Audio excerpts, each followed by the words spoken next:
Thank you for tuning into Facebook Live to hear my story. My name is Nedzad Avdic and I'm a survivor. I'm coming from Srebrenica, from Bosnia, and I'm a genocide survivor, as I said, and I am one of only few those who survived one of mass executions in July 1995. But before that, I will say something about period before the Srebrenica, because I came in Srebrenica and I was in Srebrenica as a refugee with my family. But I'm originally from a neighboring municipality of Vlasenica. Neighboring municipality of Vlasenica, it is or around 20 kilometers far from town of Srebrenica.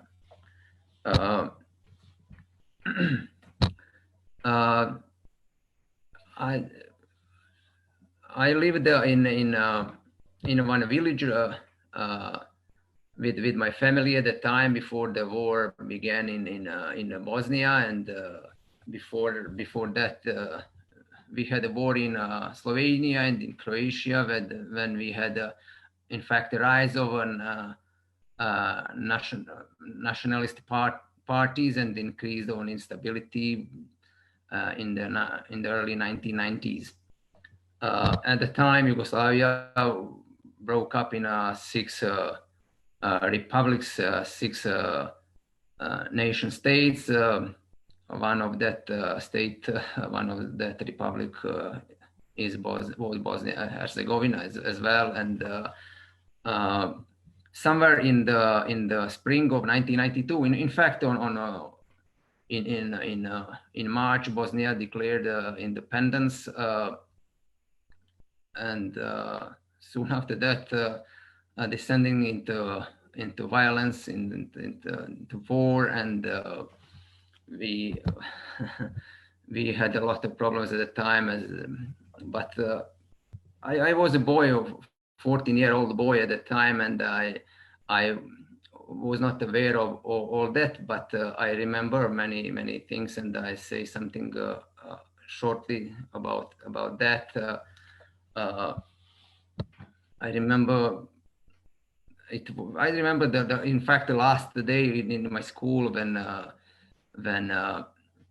my school was closed down. It was 3rd April of 1992, and it was the last day in school when my teacher said goodbye to everybody, and soon after that we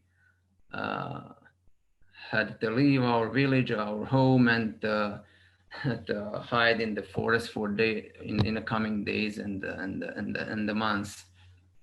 But what was key at the time,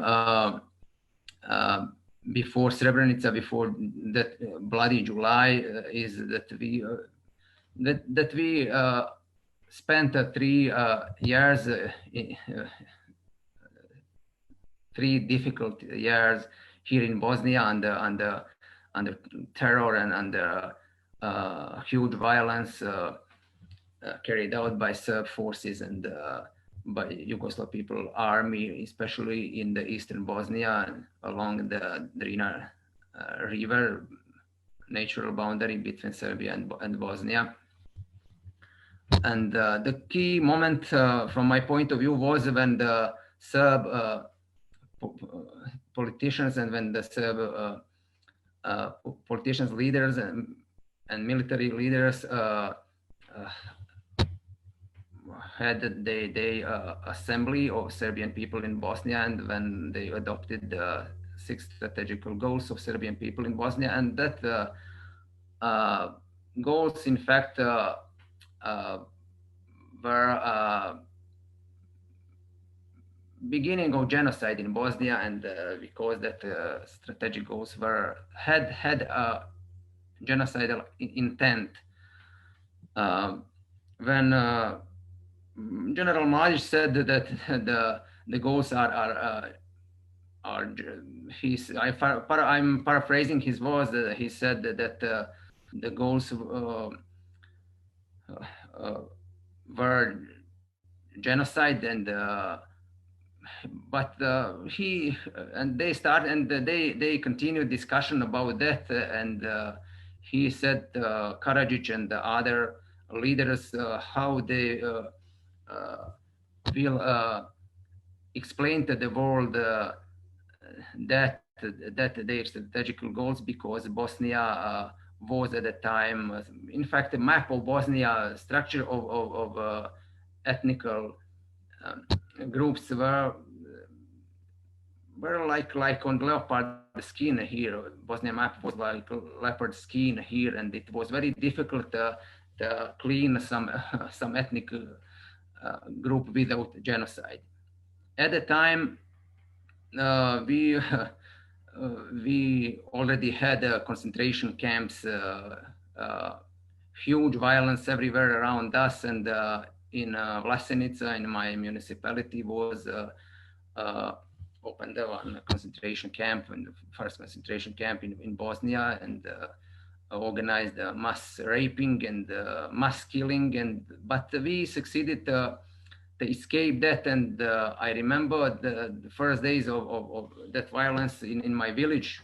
I go back to my village when the Serb troops came there in my village and arrested my father. My father was arrested in front of my house, and but my family, my mother, my three younger sisters, and I, we managed to escape and to hide in the woods for a few days. And my father didn't succeed, and he was arrested and he was tortured for a few days. But after he was released, and in coming days, over coming days, weeks, and months, we hid in the forest. We lived everywhere in the neighboring villages, and in fact, it was a very, very difficult period for us, because we were in a total isolation, and it was the most difficult part of the war for us, because we were without food, without anything at the time, under constant bombardment by war planes which came from Serbia, and and they threw the bombs on the villages in eastern Bosnia.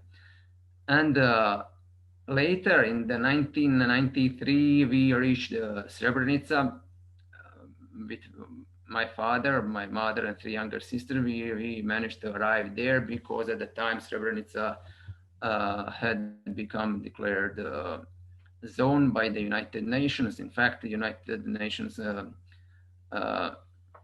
Security Council declared Srebrenica protected zone, and at the time, many refugees came in a small town of Srebrenica.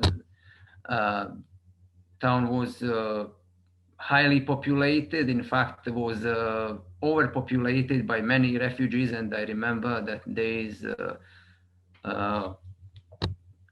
clearly, because I remember that we were in fact, we lived everywhere on the streets, around the fire, in front of the houses, and in the garages, in the other objects, and everywhere. And we tried to take shelter there. And because of shelling, because of bombardment, and because of other things, and we were without clean water, without running water, without electricity, without food, without anything. And after that, my family found one place in a school, and we spent one year there with other refugees. We lived in school. It was a humiliation for us to live in a school, but situation was very difficult for us, without hygienic means, without anything for us. But it was in fact, it was a total darkness for Eastern Bosnia and for Srebrenica, for all of us refugees. But what I thought at the time, and what we thought at the time, that the blue helmets came and we thought that the world finally realized what was going on, and we took that blue helmets and the UN troops as our rescuers who came to help us or to protect us, but we were wrong.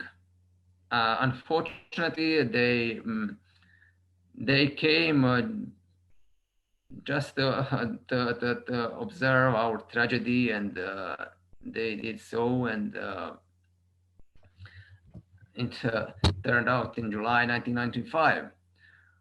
But I was a boy at the time, and I remember that I spent days and days in front of the checkpoints, talking to them about everything, about football, about everything, about the same things, and because I was a boy.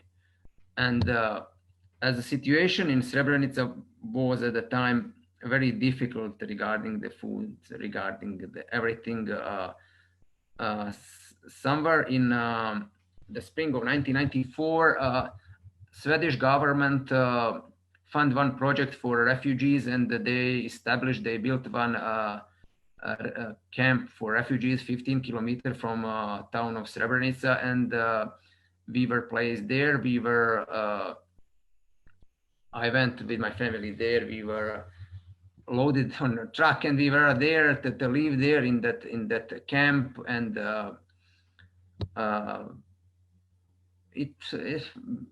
at the beginning it was not easy for us to go there because it was somewhere between the UN checkpoints and the Serb forces, and in fact on no man's land, and we had a fear for our lives. And but I spent one year of my life in that camp with, I cannot say it was good because it was war, but always when someone asked me about my life in under a siege in Srebrenica, and I would always say that was my best part of my life. It is paradox because we were without anything, but my family was complete. My father was there, my uncle and other relatives, and we, as I said, we were in a total darkness, but we saw that the dark will not last forever. And it was a relatively peaceful period for Srebrenica from 1993 when UN troops arrived until July 1995, and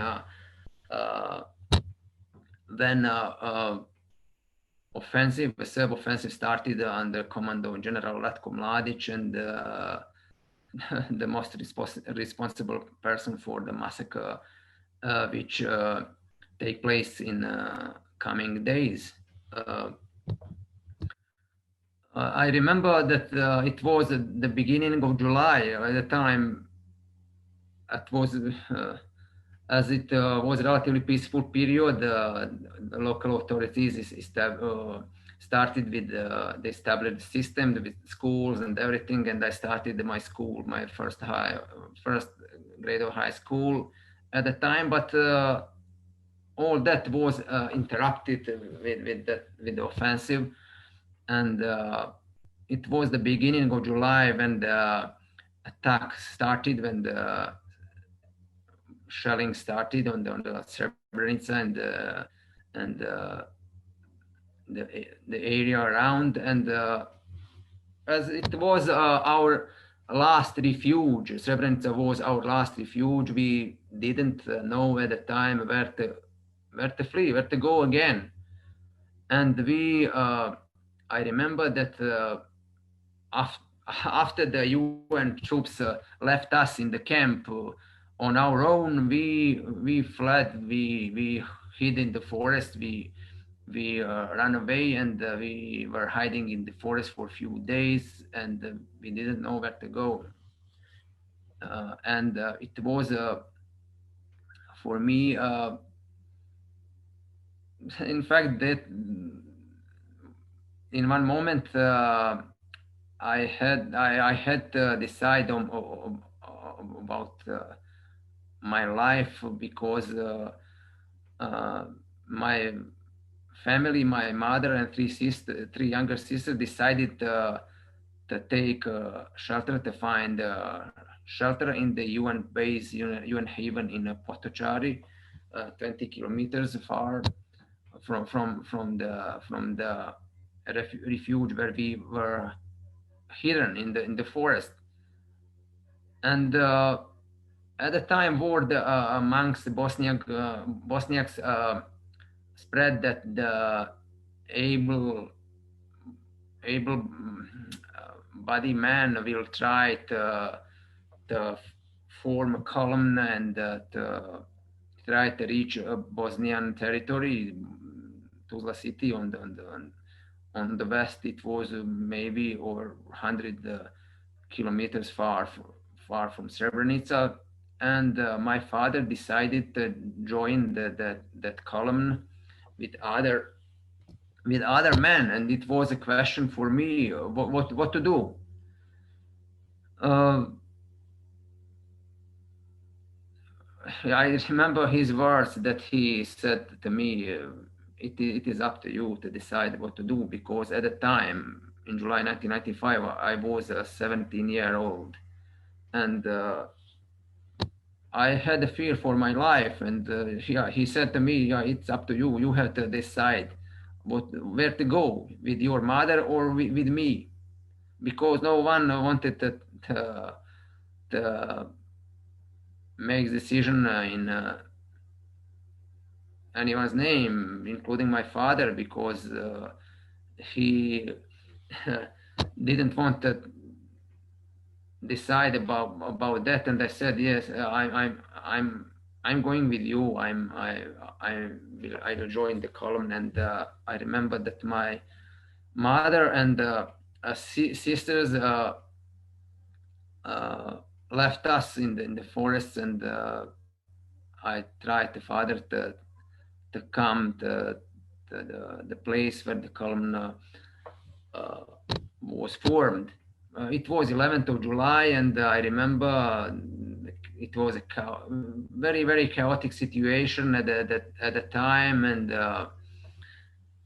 on that places in the hills, 50 kilometers, around 15 kilometers northwest of Srebrenica, and that that column, which was consisted of maybe of between 10 and 1,000 and 15,000 of mainly men and boys, and one small number of women and children as well. And organization was almost non-existent there, and everything was chaotic, as I said, because of shelling, because of everything. And there were as well many wounded people.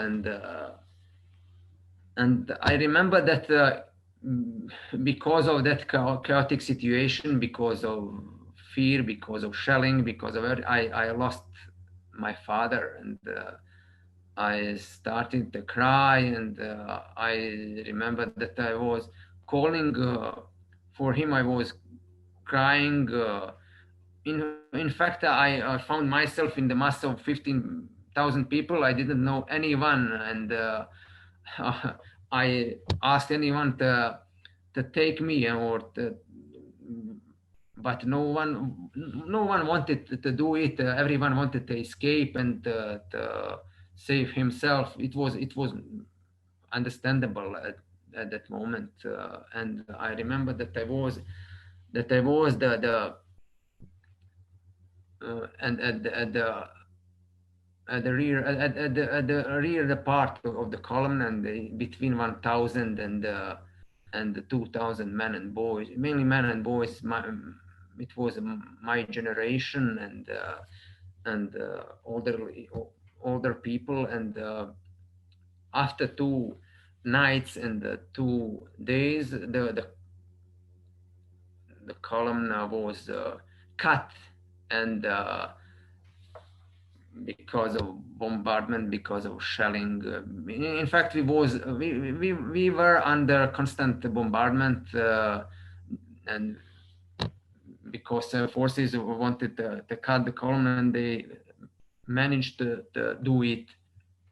And I just remember that we that we had to go toward Tuzla city to reach the free territory, but many of us didn't know where Tuzla was. In fact, we just know that we should go somewhere, that we ran away somewhere, but we were stuck in the high forests, and we didn't know where to go. And more and more people were wounded, and many were crying out, calling out for help, but in vain. No one could help them. And I remember that I saw some of my schoolmates from gymnasium who were wounded, and I was trying to help them, but no one could help them. And on the 13th of July afternoon, I remember the voices of over megaphone by Serb soldiers and Serb police and military officers. They were calling us to surrender, to get out of the forests. But we had a fear for our lives, and I had a fear for our lives, and we didn't dare to get out. We were hiding for some time there in the forest. But later on, I remember these words. They said, "Yeah, get out or you will be killed." But we didn't. He didn't want to get out. And after that, they promised that we would not be killed. They promised. They said, using these words, "You will be treated toward according to all the Geneva conventions." And I remember that was very, very well. And because I was a boy from a village, I didn't know what that conventions meant. I heard something in school, but I didn't know what it meant in fact. And soon after that, we surrendered. We left the woods. We got out of the forests, and carrying out, of course, our wounded friends, our wounded relatives. And I remember when I arrived there on the road, there were some vehicles on some weapons on the vehicles, tanks and other weapons, and a lot of soldiers and police officers are everywhere around. And I have to say that they behaved very, very correctly until all of us gave ourselves up. But when all of us, or almost all of us, gave ourselves up, they started they tortured, they started to curse, they started to beat us. And I remember when I came there, I had a small bag with my family photos, and they said to me to put our belongings beside the tanks, and everything would be returned to us later. But it was a lie, and we were lined up in rows on the asphalt roads. And soon after that, we were put on one meadow. other military units were there as well, and they put us with our wounded people, with our with the wounds and with wounded people. And I remember that because I had fear, I always was somewhere in the I was hiding behind others, and I was somewhere in the middle, but I could hear everything. I could hear what the one of a soldier uh, was saying to us. In fact, one of them, probably the commander, started to say to us, and he addressed us and said that that they are from Serbia. He said we are from Serbia, and he started to explain that nothing will can happen with us, and he said that we will be with our families in next days, and he is talking something about our wounded friends, and they said, why didn't you get out earlier? In that case, you wouldn't have these guys here in front of us. And uh, later he said that we will be placed that evening in the hangars in Bratunac's town, and but we were without without dinner, and at that moment I felt something ironic in his voice. In fact, one sort of sarcasm I could felt, and because who thought at that time about dinner, because when you have so many killed and wounded people everywhere around, and but he knew about what would happen in the next days, and they had a plan for us. Of course, we were not aware of that at that moment, and but I have to admit that no one of us could didn't believe that they could kill all of us. Of course, they could kill one man, 10, 100, but to kill all of us, no one could believe. And soon after that, they said they ordered us to lay down on the ground with our faces buried in the grass, and the clothing with our hands behind our necks, and all the time uh, I could hear constant gunfire everywhere around us, and somewhere around maybe after 3 o'clock, it was 13th of July, around 8 p.m., when they said to us, it is time for you to relax, to stand up and relax, get up and relax. And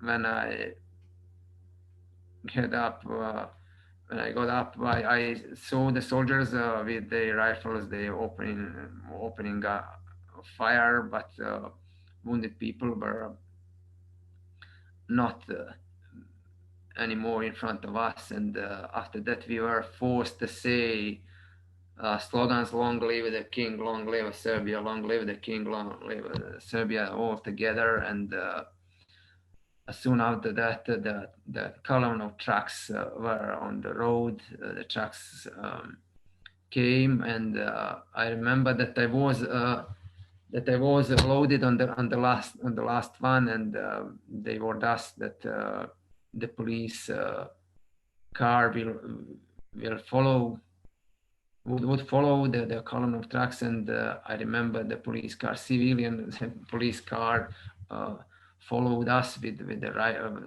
police officers with the rifles followed us. And I remember it in that evening we were in Bratunac's town, but we spent our that night on the trucks. We didn't center the hangars as they promised, but we were on the trucks somewhere in the center of the town, and all the time we were torturing. All the time we asking for some water because it was July, and we asking for drop of water, but always replies were the same, refusing, and they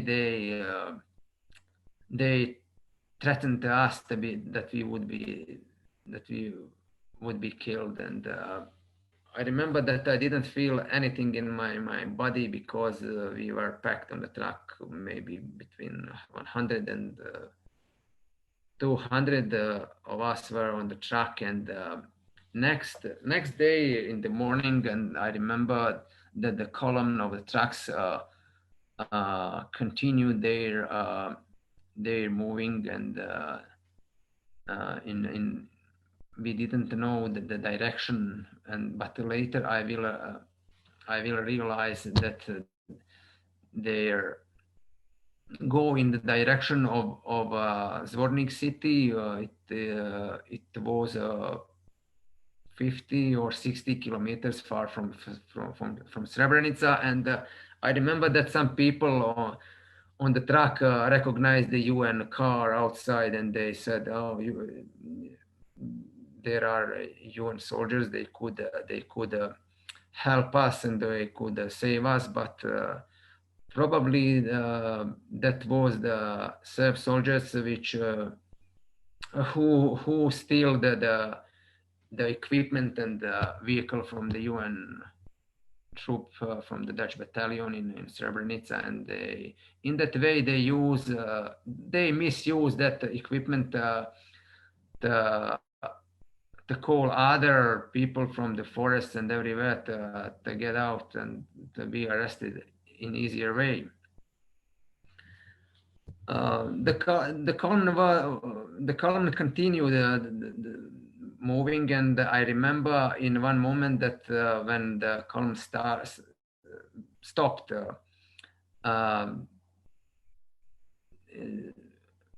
I was on the truck with the canvas, but the rear part of the truck was opened, and in one moment I stand up on my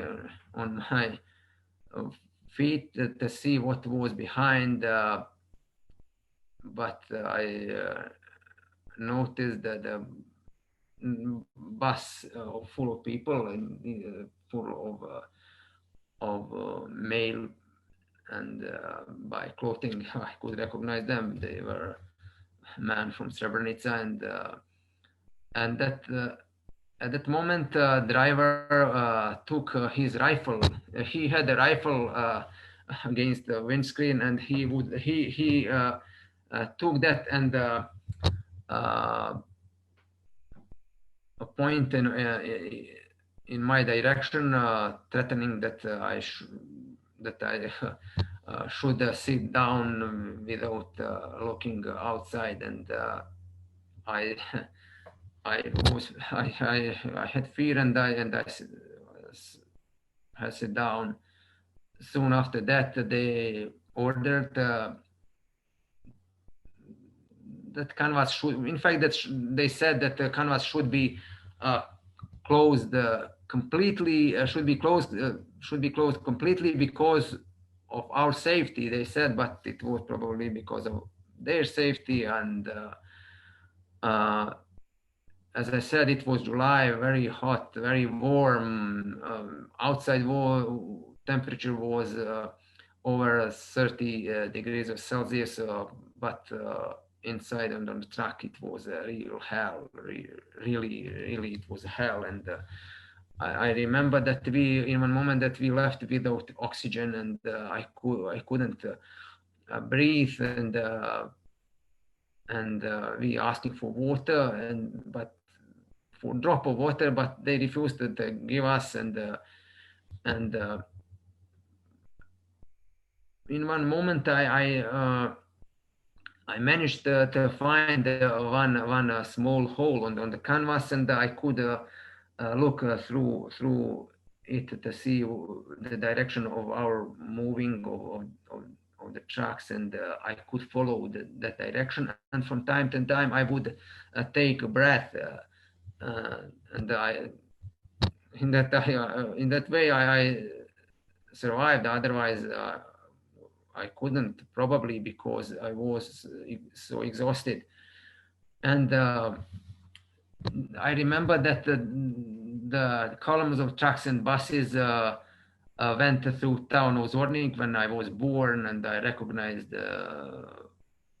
some buildings and Drina River, and it was very sad from my point of view, because I was boy and I could see outside Serb children were driving bicycles and looking at us, and it was very sad moment for me. And some people, uh, local people, just looked at us without saying anything, but other would say very bad things, cursing us, and very behave very badly toward us. And somewhere later, I remember the talks amongst, and the discussion amongst the amongst us prisoners on the truck, that we talked. Probably most of us believe that we are going to be handed over to our families, or to be sent to one concentration camp in a Bijeljina city. And that was two options, so in fact two possible places where we could be placed, and no one could believe that they wanted to kill us, because if they wanted to kill us, they could do it immediately on the spot, without driving us everywhere in so many directions. And I have to say, it was logical to think in that way. And but as I said earlier, they had a plan. They had a plan for us, and later I could not follow the direction the of the moving of the trucks, because I was on the edge to lose my consciousness. And in one moment, when I looked out through that small hole on the canvas, I recognized one building. In fact, it was one school in the village of Petkovci, near town of Zvornik, Serb village of Petkovci. And it was around 60 or 70 kilometers far from Srebrenica. And we were present there. And in fact, all the mass executions in July were taken place in around Zvornik. And one of the location for mass execution was that place. And I remember that we were crying, we calling out for drop of water. And I remember that we would say, please give us some water or kill us. Please give us some water or kill us, or open canvas. But they didn't. They refused to do that for next maybe few hours. And later, when they opened that, already some people had lost their consciousness. And I remember that I saw one of my relatives who was on the floor on the truck. And he couldn't move, but he left behind me when I when I got out of the truck. And in the next hours, after a few hours being on the truck, they ordered us to leave the truck and to, go toward the school, to the main entrance of the school, and they started to torture the people, the prisoners. And I remembered that they couldn't manage to beat all of us because we were in the column, and one of soldiers stopped the column and sent one by one to be beaten, to be tortured. And I remember one prisoner in front of me, that prisoner was recognized by Serb soldier, and they started to beat him with such cruelty that he in the end he couldn't walk. He was on the ground, and he was crawling and entering in the school. And I remember that I uh, went and that I entered the school without beaten, without being beaten, without I don't know why. Maybe I was boy, but I don't know why. But I just remember that I entered in the hall of a school without beats. And but soon after that, one of soldiers asked us, and in fact, he put questions to us, asking us, who is this land, providing the answer at the same time. This is Serb land, always was and always will be. And we were forced to say that words, and we were saying all together in a choir, this is Serb land, always was and always will be. And after that, the same question was for Srebrenica was, and that soldier provided the same answer. Srebrenica was Serbs, always, always, and always will be. And we were forced to say that things, that Srebrenica was always Serbs and always will be. And I remember that I was place that I was pushed in the last classroom on the first floor, and all the time I could hear voices from other classrooms, and I was there with other prisoners. Also, I found my uncle there in the same classroom, and we now came to just a little bit oxygen, and we could breathe. And but it was just for a moment. Soon after that, they pushed so many people in the classroom. We were packed there, and we left again without oxygen. We couldn't breathe, and someone was trying to open a window, and in one moment I just could hear gunfire, and all the windows were broken, and people were wounded around me. And I remember some of my friends and acquaintances were wounded, and they were crying, asking for help, but we couldn't help them. And one of my neighbor was hit in his neck, and he was bleeding. And all the time I could hear from my classroom. I could hear violence and screaming, crying outside in the hall of the school. And later, as soon as the night fell, they started with the mass killing, in fact. And I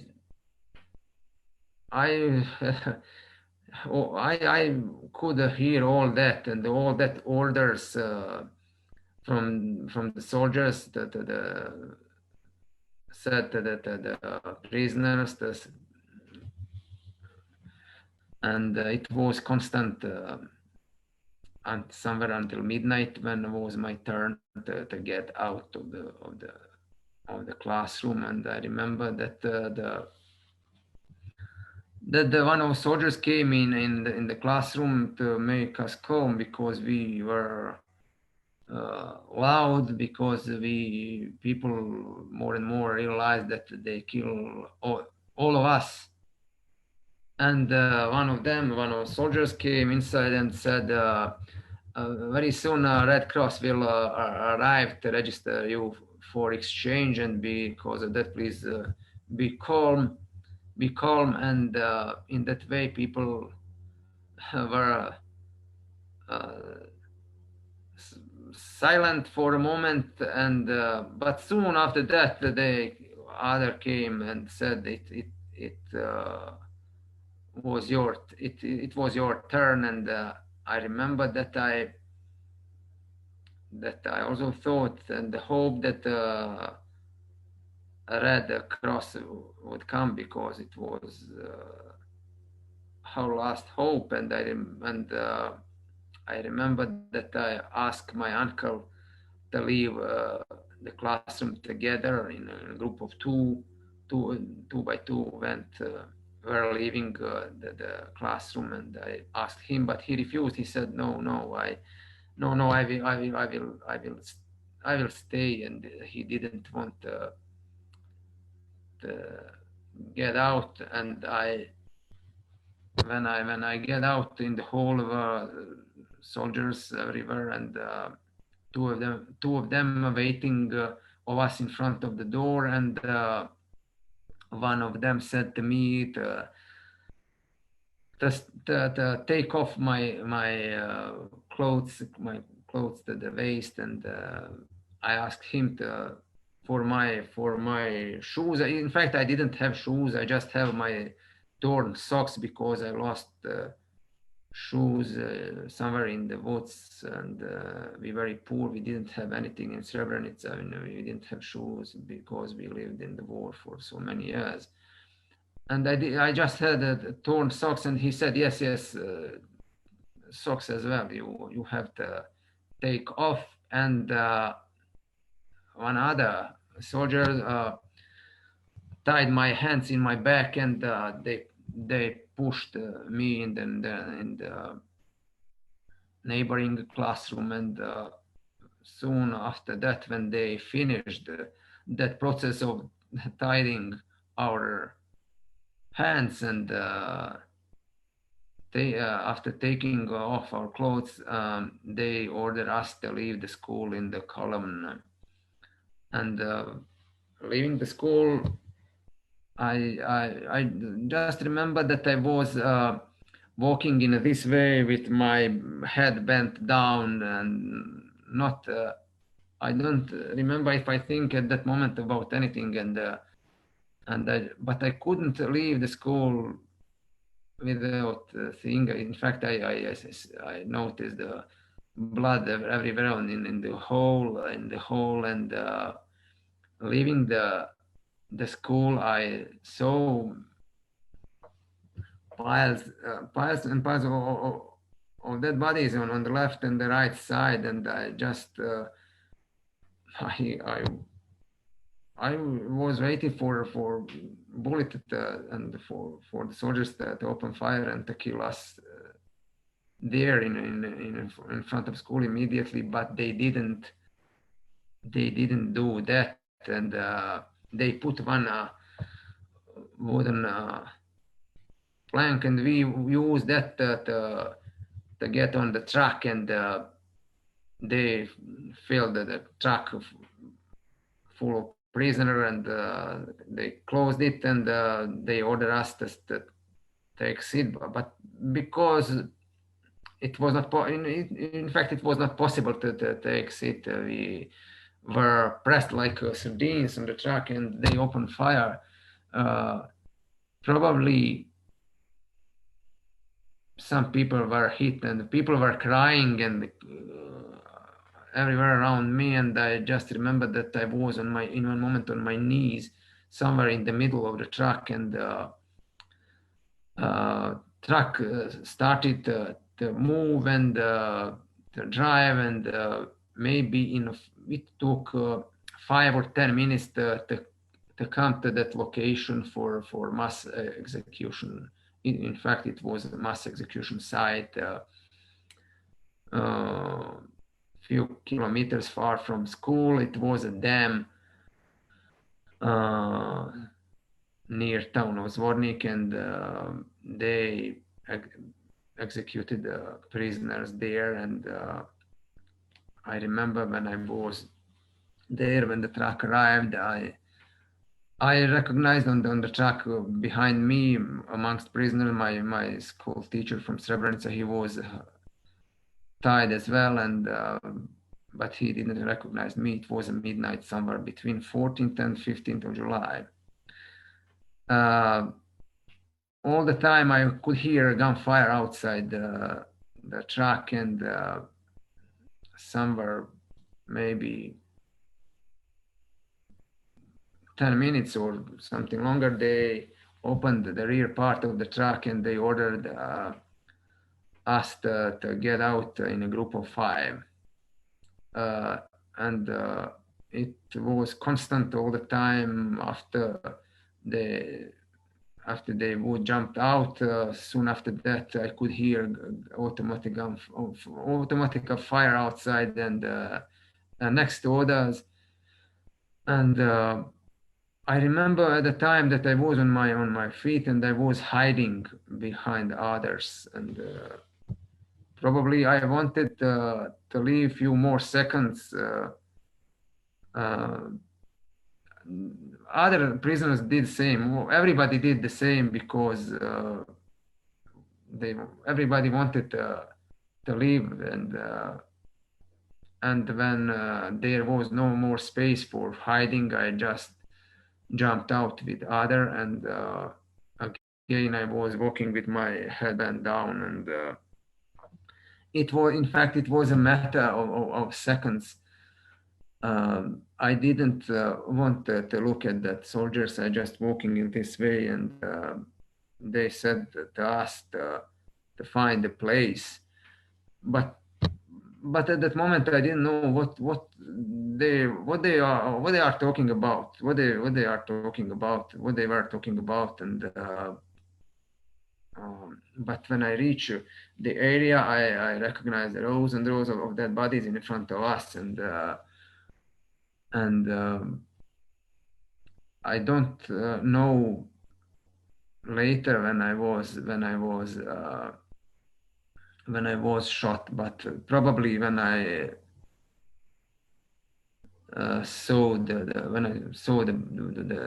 bodies, I was shocked, and I don't remember when I was hit.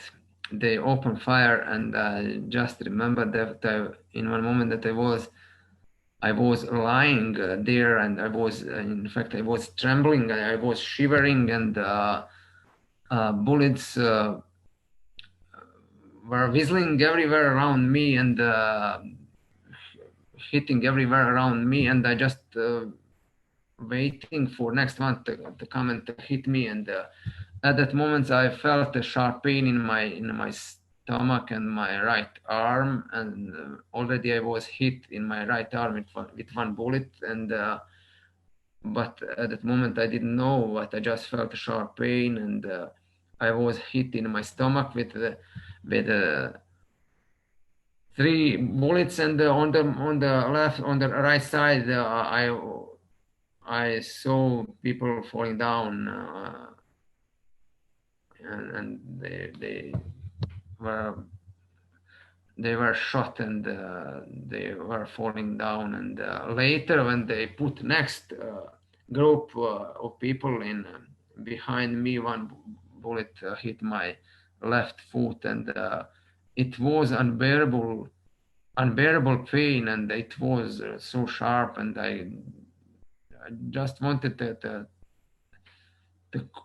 cry, but I don't remember if I was crying, but people were crying everywhere and mourning, and moaning, and because many of them were hit very badly and wounded very badly, and I just wanted to die at that moment because I couldn't stand it anymore. And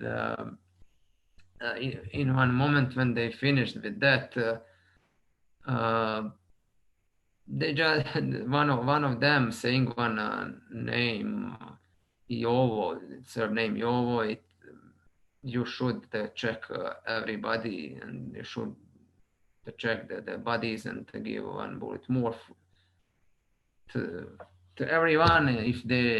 If they are warm, they are alive. But he refused. He said, "Motherfuckers, they are already dead." And in one moment, I I noticed the boot military was in front of my eyes, and it was already something like moonlight, or they use a light. I don't remember. But both stopped in front of my eyes, and I'm waiting for him to kill me. But he killed a man beside me who was so loud, and he was killed, and the parts of ammunition or stones hit me everywhere in my neck and in my shoulder. And I said to myself, "Oh my mother, why don't I die? I'm wounded all over my body." But I didn't dare to call him. At that moment, I really wanted to die, and because my suffering was so difficult, and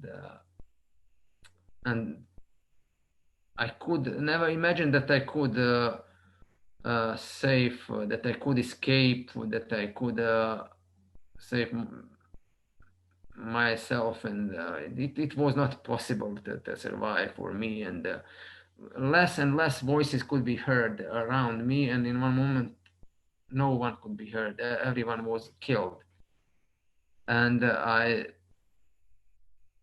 but I didn't dare to call him. I just think about everything at that moment, and I think that I could be pushed in the mass grave alive, because I before in the war I heard so many bad things about killing, about everything, and I saw so many killed people, and I think about everything, but I didn't dare to call him, and I left to be in that position. And in one moment I heard a truck is leaving the place, no voices, no soldiers, no anyone, and I'm trying at that moment to turn my head on left side. In fact, I'm positioning to die easier. I try to make my head more comfortable, and at that moment I noticed someone was moving in front of me, and in fact it was other survivor. And I'm asking him, "Are you alive? Are you alive?" He said, "Yes, yes." uh, he he he was whispering, "Yes, come and untie me, come and untie me." But I refused. I said, I can't move. I can't move." But he insisted, and he begged, he asked me to reach him. I don't know how, maybe it took so much time to reach him, but later I came rolling to him and tried to do something to untie him, but didn't manage. And later I put my hands in front of his mouth, and he managed to untie me first. But immediately, at the same time, in fact, the next truck is arriving, and I'm saying to him, "Truck is arriving," but he said to me, "No, no, please help me." "No, but truck is arriving." And I don't know how I helped him, but I remember that he was walking with his hands tied, still tied in his back, and he was walking over the dead bodies, but I couldn't walk. I was crawling, and it was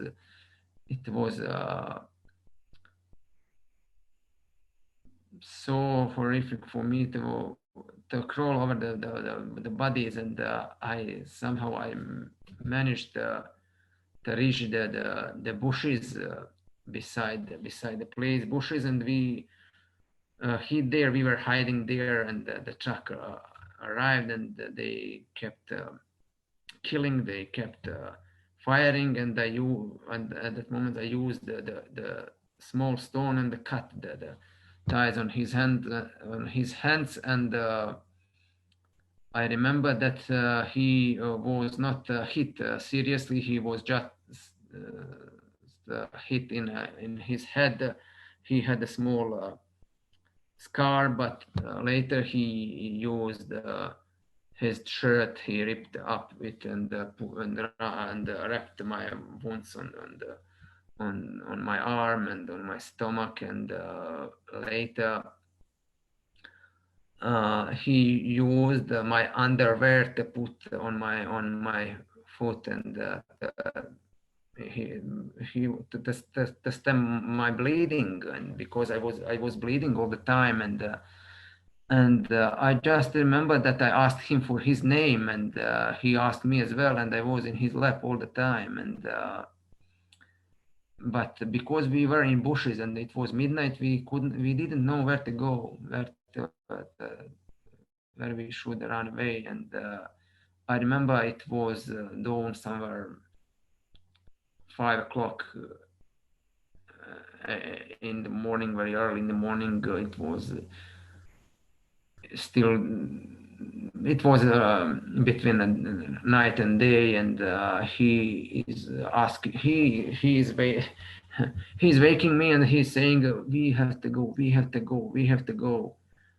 And after that, the day of suffering for me came, and I suffered so much that days that only he knows what how much I suffered that days, and because I of course I wanted to live at the time. I wanted to survive, but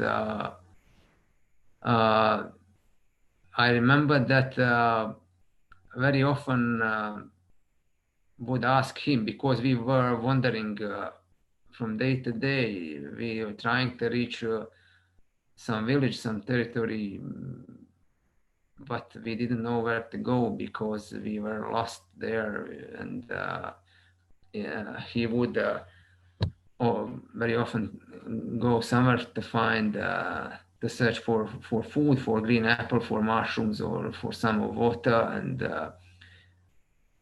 for a certain time he would be absent, and I would think very often that he had left me, but he didn't. He would always return with some water, or in the shoes, or in some sort of plastic, and he would he helped me all the time,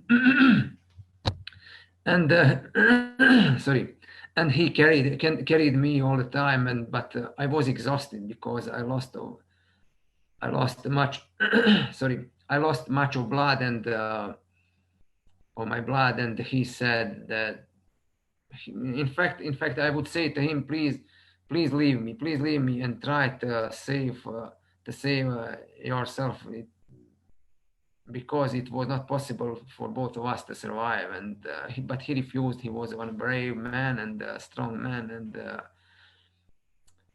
and he never wanted to leave me. He helped me. He would say, please stand one day more, please stand one day more. And I remember that we slept everywhere, in the Orthodox graveyards, in the streams, in the bushes, in front of houses, in destroyed houses, and everywhere my wounded were infected, and I felt a huge smell, very bad smell from my wounds, and it was catastrophic. But he he wanted he didn't want to leave me, and I remember very often our discussion in somewhere in the woods. I would lie. I was lying there, and he was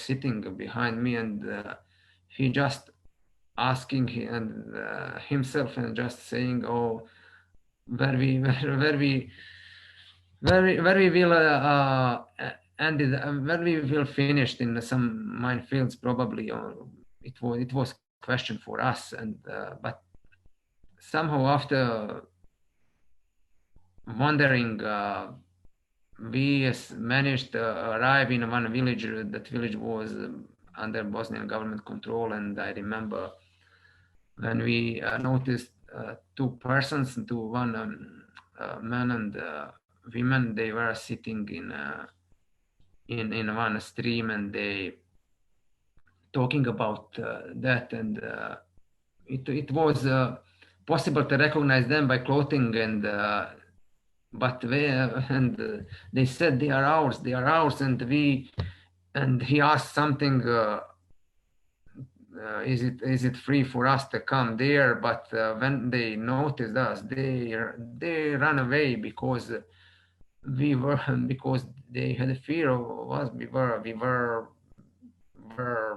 in very bad conditions. We were dirty. We were bloody. I remember my friend was with one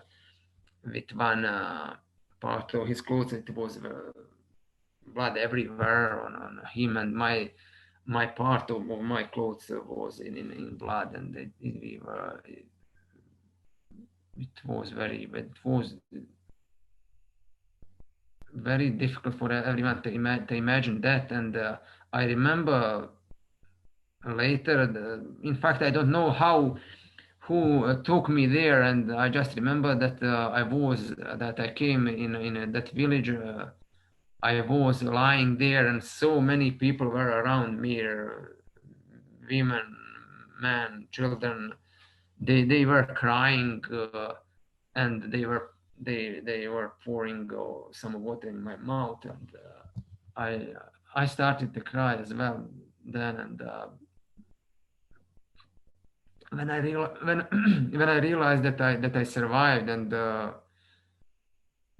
what I survived, and at that moment I thought that my father survived, and but unfortunately he didn't. He was killed on one other place for mass execution, and my uncle, who left behind me in the school, he was killed as well. And years after the war, his remains were found in more secondary mass graves along the Drina River, and he was buried in a memorial complex in Potocari. Also, my other three uncles, I very rarely talk about them because they were not together with me at the time, but they were killed on other location as well, and other cousins as well. They were all killed, and other my relatives, my male relatives, some of them decided that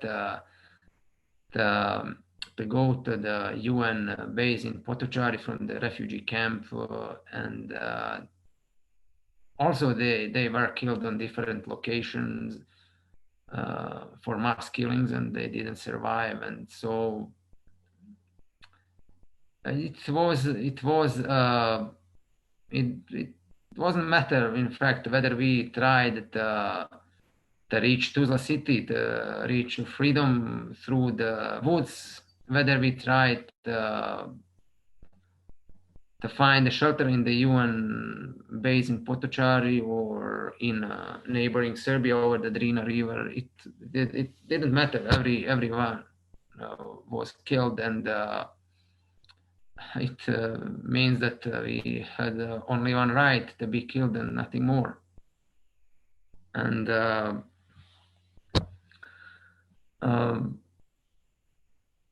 later, and I was placed in Tuzla city in the hospital, and some people from someone I don't know found my mother and the three sisters. They survived. They were deported from Potocari, from Srebrenica with other refugees, and they were found in one refugee camp near Tuzla city, and they came to me, and after that, and at that days, I realized all the consequences and all catastrophe which hit our population in Srebrenica, and I thought that many people survived, but from day to day, I realized that many of them didn't. Many of them were killed, unfortunately. At the time, it was very difficult period for me and for my recovery, and I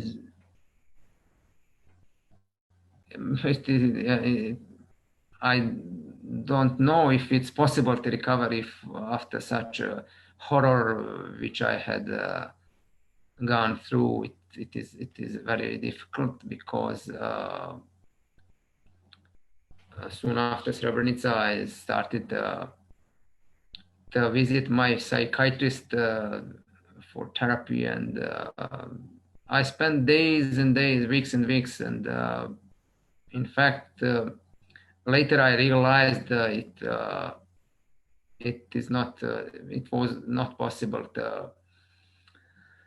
to get rid of that, and I just had to face with that, and with that tragedy, and I continued to live with that, and to deal with that, and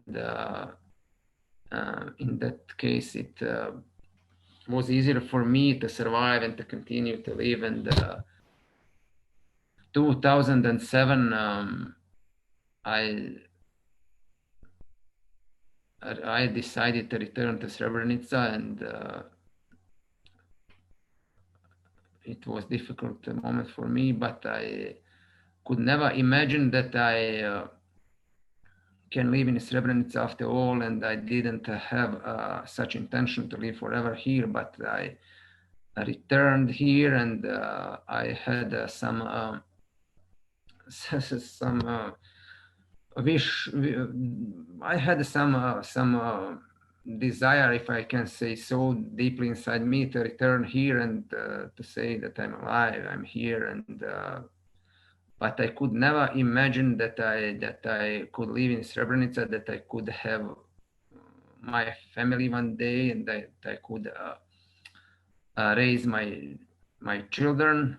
But today I have a family. I have my wife. I am married here in Srebrenica, and I have 3 small daughters, and we live here.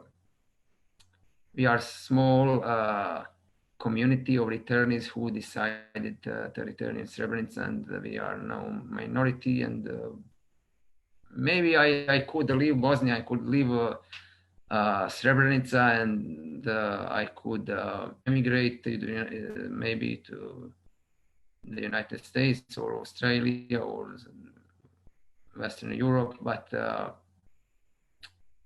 maybe I could, and physically I could survive there, but mentally it is question. And I decided to live here, and living here is therapy for me, and maybe for many of the people. Srebrenica is history, but for us, Srebrenica is life, because we fight on daily basis against a huge injustice, and in fact, not just an injustice, but many people don't know that we search for our killed fathers, brothers, and relatives for over 2 decades, and many of them are not found yet, and we do that on a daily basis. And I'm included in that more and more, and I'm active in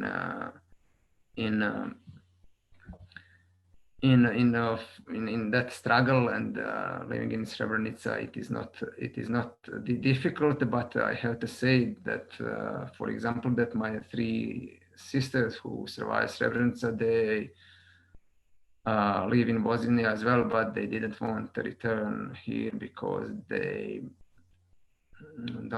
didn't want to have anything with this area, with Srebrenica, with that, and that is understandable as well. And also my mother, who lives on her lawn in Tuzla city, and her dream is for me to leave Srebrenica one day, and you can imagine in where we live now, and because Srebrenica is in after the war is far from reconciliation, and far from a clear future, and it is not because of our survivors, but because of those who denied the mass killings, the mass graves, who denied the genocide, who denied the international judgments from ICTY, and it is because of that. But we have to fight, and to open eyes of ordinary people, and that is our task in fact, and I do it every day. I have to admit, I will be short. I have to admit that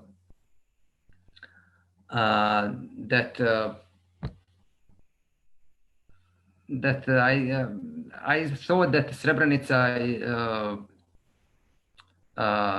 is a closing theme for me, because I thought that no need to talk about that. Everything was clear, but unfortunately it didn't, and some people until this moment deny the genocide and glorify war criminals, and including our local mayor, and he is one of denier, and in fact all the Serb politicians are deniers of, and it is official policy to deny the genocide in Srebrenica, despite that we have the international judgments, and I think the judgments are the basic things, and that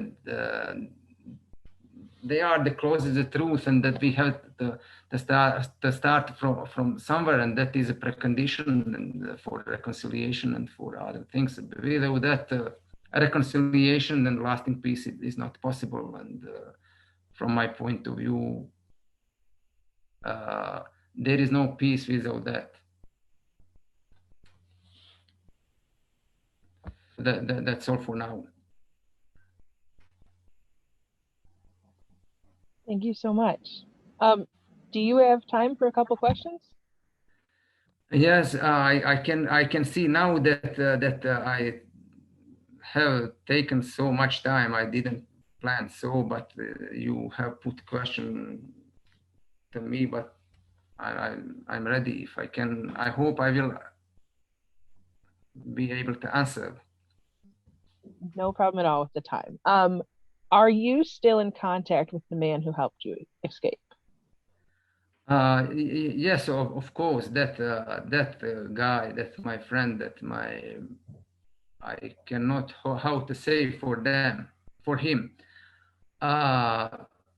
He left Bosnia a few years after the war. He left Bosnia and living far from Bosnia at this moment. He didn't want to return to Srebrenica, and he didn't want to have anything with that, like my sisters, and it is understandable.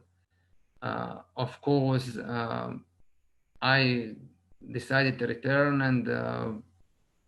and you can imagine how we are split in thinking about Srebrenica and about our past. And but I understand him, and I'm in contact with him, and I talk very about our past with him, and when we during our meeting we have a long discussion about that, about every moment, about our wandering after the massacre, and for us it is one sort of therapy.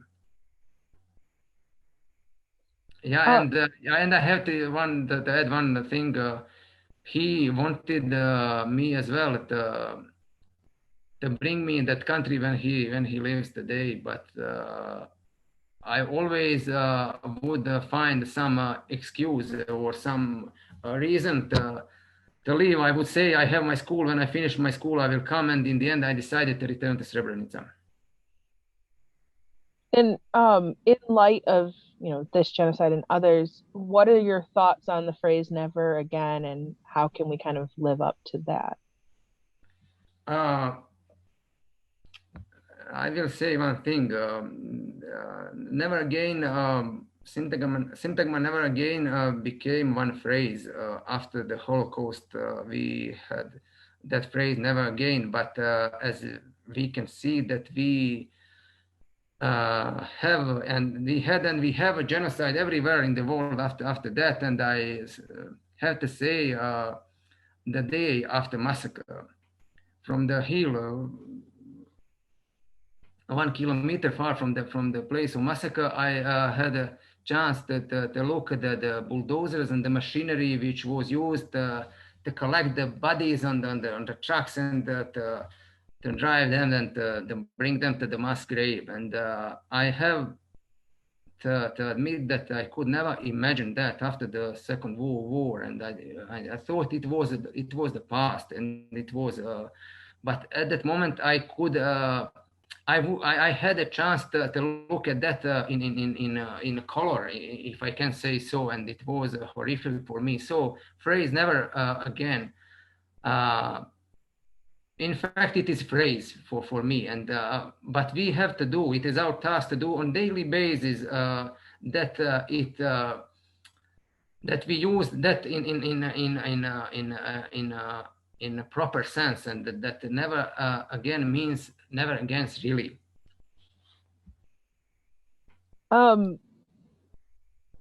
How do you feel when you meet those who may have been or were complicit in crimes during this time?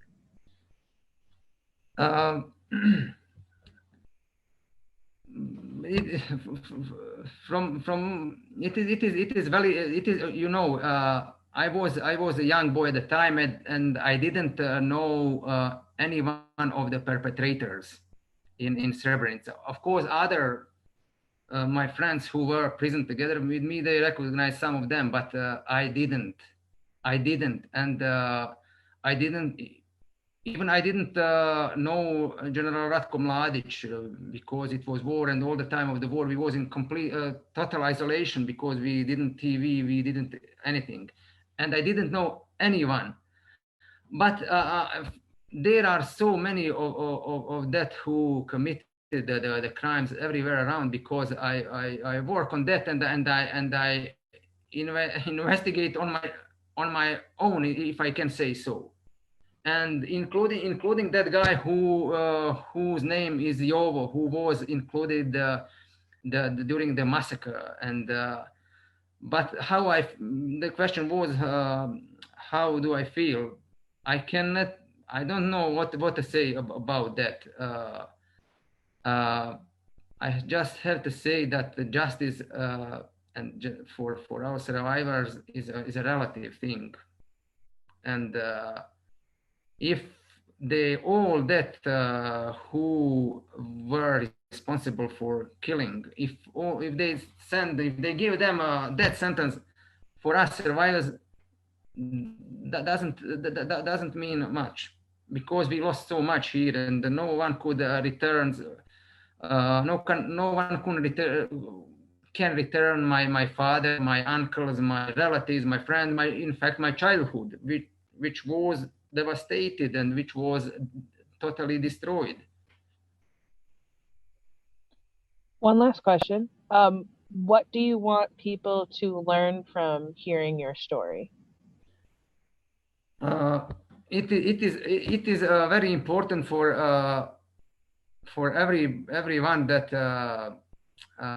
especially young generations, and very often I send the message to them because they are important for me, because I was very young boy at that time, and I say that I would say to them, please don't hate anyone, and without thinking about that, and don't uh, allow to indoctrinate yours with many bad things. Please just take everything in your hands before make any decisions regarding your neighbors, your friends, your other ethnic groups, etc., etc. Thank you so much.